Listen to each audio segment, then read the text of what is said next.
Hey, this is Noltzer, and this is the Tier 7 Soviet destroyer, Kiev. He has 12,800 health, a top speed of 42.5 knots, 6 130mm guns, 10 torpedoes, a surface detect of 8.7 kilometers, and 30 AA defense rating. For my modules, reduced crit chance on main armament, improved aiming accuracy, reduced crit chance on propulsion, faster rudder shift. For my commander, priority target, last stand, basic firing training, and advanced firing training. We are on the map, Land of Fire, and this is sort of my last hurrah of the Tier 7 Kiev. For those who don't know, in about a week's time, this same ship will appear at Tier 8. And it doesn't really need a lot of changes. I mean, going to Tier 8 is going to provide you with concealment, of course. That's great. Also, they're going to give you more health. But in general, they're not changing anything about it. The turrets already traverse very quickly. It's got a great rate of fire. It is a terror. Global buffs will be improving it. I don't know why they need to do anything. You'll see. You'll see this game. So, I went over to Sea Point, and I noticed that there was only one destroyer on the enemy team. So what I decided is, there's a 1 in 3 chance that the enemy destroyer is going to be on this flank. If he is, then I will pull back. But if he is not, it's a free take. I would not aggressively go towards this point in a Soviet destroyer like the Kiev unless I knew the numbers were on my side for the destroyers. And you can see already, we already racked up 20,000. I was going between each battleship, setting them on fire, trying to force it out. Enemy Pensacola as well. It's pretty scary. And this is a very weak commander, honestly. A 10 skill commander is nothing.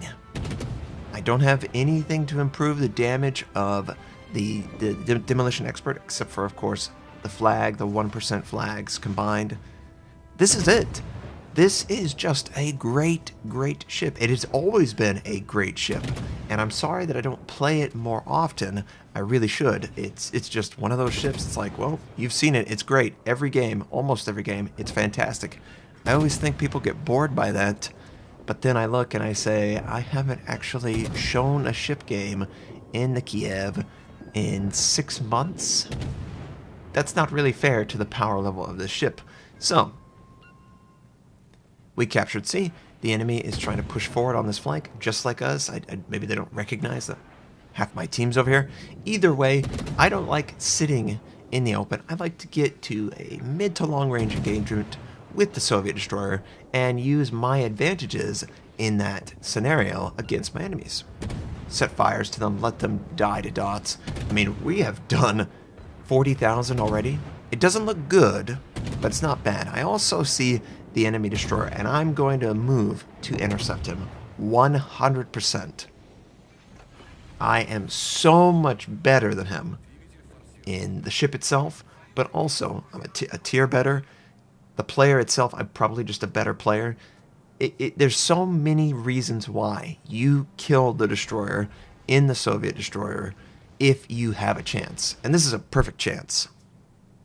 I don't want him to get on a flank and send torpedoes, but first, we can't allow the bag of blood to exist. We have to take him out, so just one quick fire. Conveniently, the Farragut is close enough that I can use my torpedoes. Maybe we'll hit him, maybe not. But the gun systems will do just fine against the Farragut, and the Farragut has to deal with so many different things, from the aircraft carrier, myself, the destroyer, battleships, that sort of thing. And we are just leveling this guy. So much damage. And whenever they changed over the audio for the guns, the Kiev really got upgraded. It feels so much like a machine gun. It's just such a wonderful sensation firing the guns at the enemy. And he's so thin, he's trying to avoid the fire, but also avoid the torpedoes. Can we just kill him? Not so, can we just kill him? Come on. Yes, there we go. Okay. Well, let's not make it look too hard. Gotta make them feel like, oh man, this is a challenge. So, we've taken out the Farragut. There is no longer a single destroyer on the enemy team. I can basically free roam. Everything on the enemy team has worse concealment than my ship. Just straight up. Even 8.7, I know, that's pretty bad. But you get the idea. Now, the Kiev, the Tier 8 Kiev, What should you expect? Well, I would focus on getting the concealment module. Obviously, that's going to improve the concealment. I don't believe they're nerfing the concealment in compensation. It's just straight up going to be able to equip a concealment module that it can't do now. It's going to have more health, and you should be successful because of that. You will always be successful in Soviet destroyers if you're comfortable firing your gun. And this enemy Warspite, he was out in the open. The Warspite is notorious for taking damage, and taking fire damage specifically. So let's try and assist him in fulfilling that narrative, right? It's one of the life goals is to always see a Warspite. It's like, oh, it's so juicy. It's just such a voluptuous battleship. It's got a lot of curves that you could really take advantage of. And of course, first shot, or not the first shot, but we get a fire fairly early. He puts it out. He's a one fire kind of guy. You really can't afford to be a one fire kind of guy in the Warspite, I'm afraid. She takes that much damage that you must be a little bit more conservative with your damage control usage. And a combination of things. I missed my shots. I was trying to avoid the possibility of maybe running to the island. And I know many of you are like, no, run to the island. Go, go, go. Well, it didn't happen. So we set him on fire. The damage control immunity is gone. And his guns are maybe trying to traverse to me. It is so imperative that you know, hey, his turret traverse is awful. It's among the worst in the game, and I am trying to walk that fire along the ship, looking to set more fires. But it is so hard for the Warspite, in particular, to engage enemy destroyers. And this strategy is going to work at Tier 8, Tier 9, Tier 100. It does not matter. The Soviet destroyers are dominant in this position. Now, some of you might be going, use the AP, he's broadside, and I tend to agree. What can I say? I'm a little bit too conservative when it comes to my usage. I really like to get multiple fires on a target and feel like, yes, take the dot damage. You can't do anything. When, if he's perfectly broadside, AP's going to get me, 3,000 per salvo every 3 to 4 seconds. That's pretty good. That's really good. And I just need to be able to do that more often. Friendly is able to torpedo him, and we should be able to finish him off. I don't know if he's immune to the torpedo, but it doesn't look like the dot is actually harming him from the torpedo, so maybe it didn't get him. Now, the game feels pretty easily in our hands. I'm going to decide, and this is probably not what you don't listen to Notzer. Don't do what you see Notzer do. I am not going to capture B. I'm going to go for the kills. It's not the right thing to do objectively, but it is such a wonderful thing to experience when you're so dominant. I mean, there is a possibility that we could earn Kraken. We've just got to try hard enough. So, enemy Scharnhorst just inside my gun range. I'm going to fire on the Scharnhorst.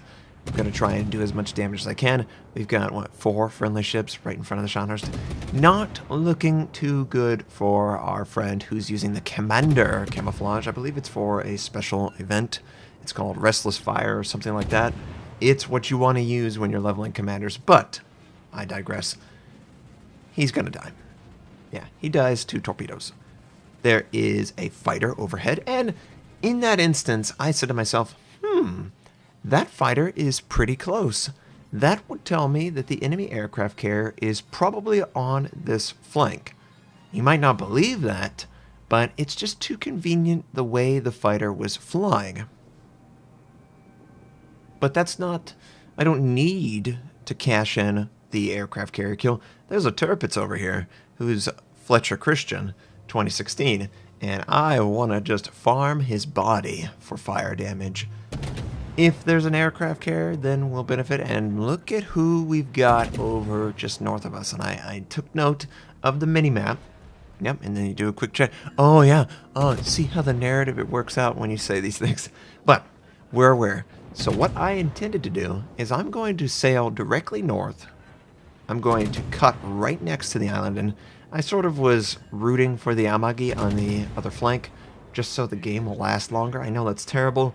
I know I shouldn't be admitting that I do that, but I like to succeed personally, as long as the game is locked up for my team, I just want to farm damage, farm kills, that sort of thing. So I'm going to try and go very quickly just left of the island and torpedo the enemy aircraft carrier while firing on the turrets. It's really easy to plan out a strategy in a Soviet destroyer because you basically are on autopilot from a gun standpoint. But look at what this guy's doing. I don't understand. How would I die? Would I die quicker to a single destroyer, possibly missing his torpedoes, or should I sail out front of 4 enemy ships plus the aircraft carrier stuff? They always choose not me, and it's so frustrating. So I had to do a quick whoop, I had to do a quick juke to avoid the island and come in on the right side instead of the left, and he's just taking massive damage. The reason I'm not going to fire my gun is I want the kill. I want the torpedo kill. I don't want to get him anywhere close to dying because my friends are just going to shoot. And look at this. It's set up perfectly. We can get the torpedo kill. Look at the game. Of course. Should have gotten killing that guy. Should have been doing tons of damage. Same with the torpedoes. It's just, they don't want to die to me. I don't understand. But we did a great job for our team. 3 kills. 94,000 points of damage done, 2018 base XP, way higher than anyone else. And I'm not surprised. This ship is that good, and it will be this good at Tier 8. Be excited. I hope everyone enjoyed seeing this last Tier 7 version of the Kiev. The next time you see this, probably next week, it's going to be Tier 8, and we're going to be enjoying it. I hope you have a fantastic day, and I'll catch you next time.